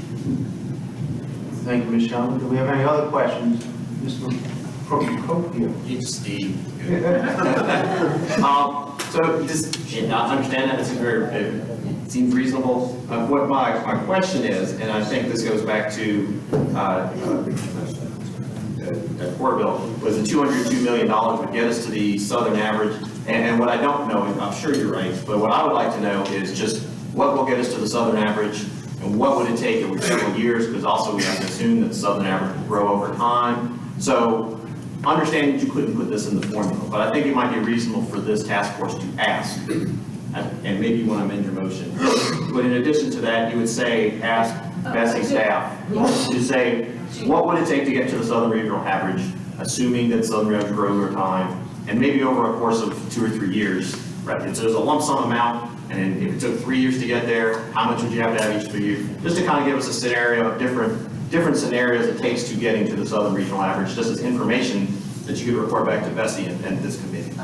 And I just think that would be useful. I would accept that Ms. as Shaw? friendly, I would accept that as, so in the part for level 3, that it be used to add to salary until we reach the, as a process, until we reach the Southern Regional. Right, well, independent of whether they find extra money or not, just do the study. And then, yeah, that would be a guidance. Is that too much What it's work? worth, Bessie's staff. it can be a recommendation of Bessie, but I don't think Bessie can put that kind of provision in the MFP. Yeah, y'all can't, but we can ask for it. I believe you can recommend it. Ms. I would ask Ms. Shum to consider possibly this, or maybe we consider possibly this, that we would recommend then the 2.75% increase in per pupil, half of which must be used to raise teacher salaries to the Southern Regional average if that district has not yet reached it. So that would be in there each year, that until you reach the SRED, half of that 2.75 would have to be dedicated toward that initiative in the district. Districts that are above that, that they have used local monies maybe to put their teachers to the Southern Regional average, then could use the entire 275 and different benefits or whatever they so choose, but until the Southern Regional average is reached in your district, half of the 2.75 must be used to address the teaching gap. I would accept that as a friendly And technically speaking, Robert's Rules of Order doesn't allow friendly motions, but we have sometimes been flexible on that, and I think we are allowed to be flexible on that, unless there is an objection to the chair's decision to do that. So you are accepting that as a friendly amendment. Mr. Carville, you have comments? I was going to have a question or comment, but it looks like we might be past that. I was just going to literally recommend. No, you can make a question and a comment. Just to keep it easy. Or a question or a comment. Maybe it'd be better if we just, again, put this down numerical, vote, withdraw your motion, get it in the right form, vote on my motion, then come back with your motion. Apparently, must be so popular with these kind of substitute. But if her motion passes, that takes care of it. I would think it would be more appropriate to go ahead and address the motion that's on the floor. Can you ask a comment or question? Yes, sir. Just go ahead. Essentially, and just to clarify this, Michelle, by going and supporting this motion, we are unprioritizing any teacher raise. We're literally saying we're going to devote this amount of money to district costs, et cetera, and then if we have left over, we will put that to use. No, the clarification is similar to what happened in 13-14. The only caveat is you have some districts in this state who have given salary increases, and they are at or above the Southern Regional average. Therefore, what the amendment to the motion is, those districts that are already there, they don't have to work towards it, okay? What will happen is, if you lift the other, the Southern Regional average is going to increase, and then those districts, over a period of time, are going to have to increase their salaries too, but they'll have money to do it. Could I get someone to read that to us before we vote? Ms. Shum, could you repeat your motion, please? As amended. That I'll hope that maybe Shane can help me, but what the motion is to propose 2.75% increase in level 1 funding, with 50% of it required to go to teacher raises if they are not at the Southeast average, until they reach that point. And then the second part of it is that any additional funding that can be offered through the legislature and whatever recognized revenue would be added specifically to level 3 funding in addition to what's in level 1 Okay. for a pay raise. I think we have the motion captured. Do we have any, Would it be teacher salaries or teacher raises that you want to level the 2.75? Which Would that, the 275, so would it go toward salaries, or you're saying Teacher, what pay raises? retirement costs. Okay.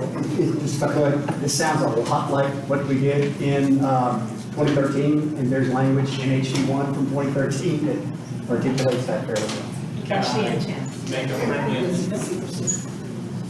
Mr. Corville, you'd like to make a comment? I would like to make a potentially, well, it's always going to be friendly, just maybe a potential amendment for you to accept. We also need to make sure the cost of living increase, especially for those who are the most economically vulnerable. So I would love to see that, of that raise, that, half of the allocation for teachers be allocated for non-certificate personnel. Is that fair?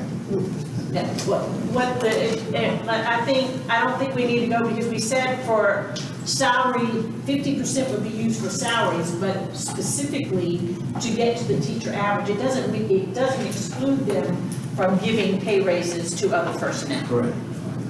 It's not excluding that.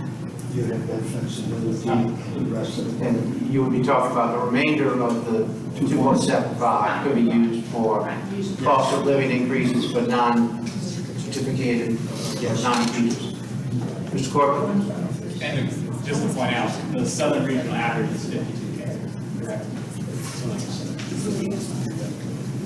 Do we have an answer to that? Southern Regional average is $52,000?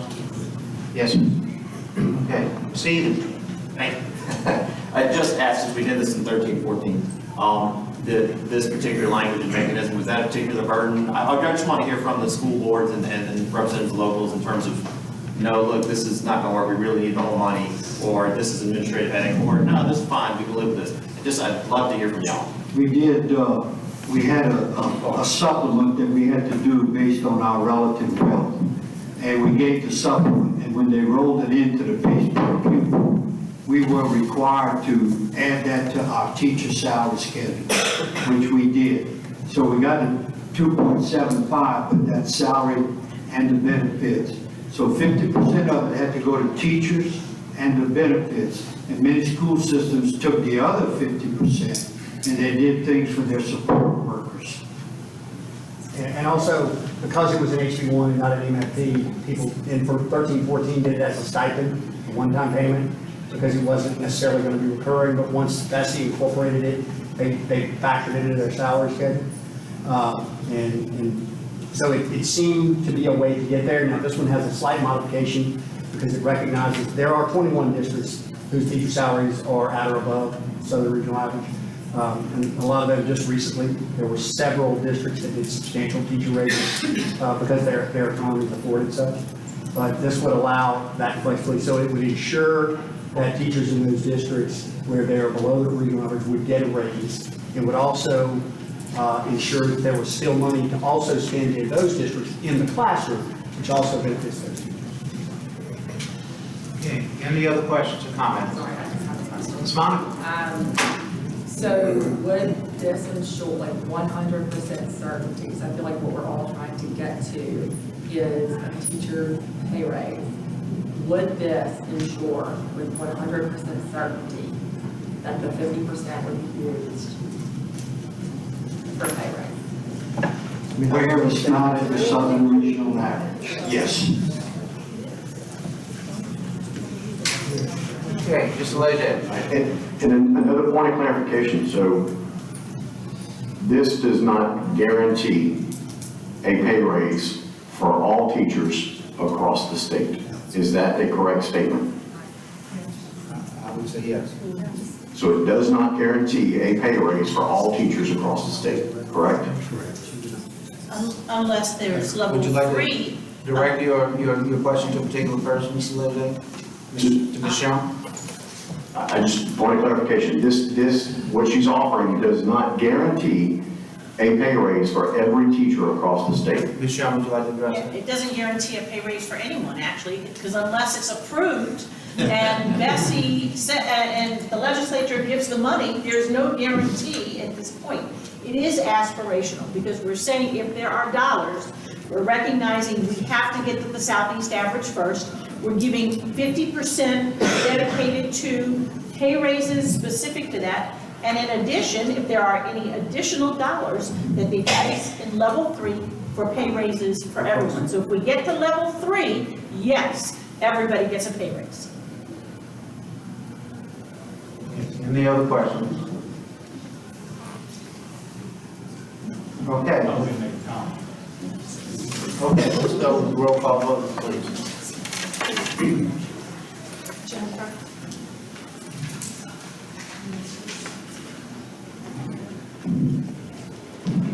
Okay, Mr. Bourne? Yes. That's yes. Mr. Brookhouse? Yes. That's yes. Ms. Conway? Yes. That's yes. Dr. Corville? Yes. That's yes. Mr. Davis is not in attendance. Senator Fields? That's yes. Representative Garofalo? Abstains. Mr. Hartley? Abstain. Abstain. Dr. Leger? No. Votes no. Ms. McReynolds is not in attendance. Dr. Mills? No. Votes no. Ms. Nevels? Yes. Votes yes. Ms. Monica? No. Votes no. Ms. Polito? Is not in attendance. Ms. Posey? Yes. Votes yes. Dr. Procopio? Yes. Votes yes. Ms. Reimer? Yes. Votes yes. Ms. Shum? Yes. Votes yes. Ms. Smith? Yes. Votes yes. Ms. Boche? Yes. Votes yes. Superintendent White? Yes. Votes yes. Dr. Baker? No. Votes no. Mr. Buell? Yes. Votes yes. Ms. Fonger? Yes. Votes yes. With 4 nays and 15 yeas, the motion passes. Okay, didn't look like it was going to happen, but it did. Very nice. Mr. Corville, wait. Mrs. Corville. Did you have a comment? Okay, Ms. Romer, public comment. According to the agenda, the public comment comes at the very end. And that's where I was going to take it. Assuming we're at the end, but I'm waiting to make sure we don't have any more motions. Motion to reconsider the recently approved. Okay, good. Do we have any public comment cards that have been submitted? I do have one from the task force. I'd like to make a statement that the department also look at a possible rural initiative for 6 financially at-risk school districts that the department can make a recommendation to Bessie at its regular meeting in March. Could we just ensure that the minutes reflect that comment? Yeah, that'd be great. Thank you. Mr. Corville? 2 comments, one jovial, one serious. Jovial, hey, doesn't that give the Southern average seem much more reasonable after my proposal? Aspirational. And then 2, on a more serious note, before we adjourn, I would love if the chair could open up the floor for a moment in recognition of Superintendent White in his 9 years of service. I believe this is going to be his last MFP committee meeting. And, Dr. Corville, that's very kind of you. No need to open the floor too widely because I know I stand between you and some of you probably learning to operate. But it's been a great pleasure to work with many of you for over the years. And my wife and kids and I will be down the street in New Orleans, ready to be back here agitating for 2.75. So thank you very much, and look forward to many happy returns. Thank you. Okay, and we have no public comment cards? No. Okay, we have a motion to adjourn. Any objection to that motion? Thank you.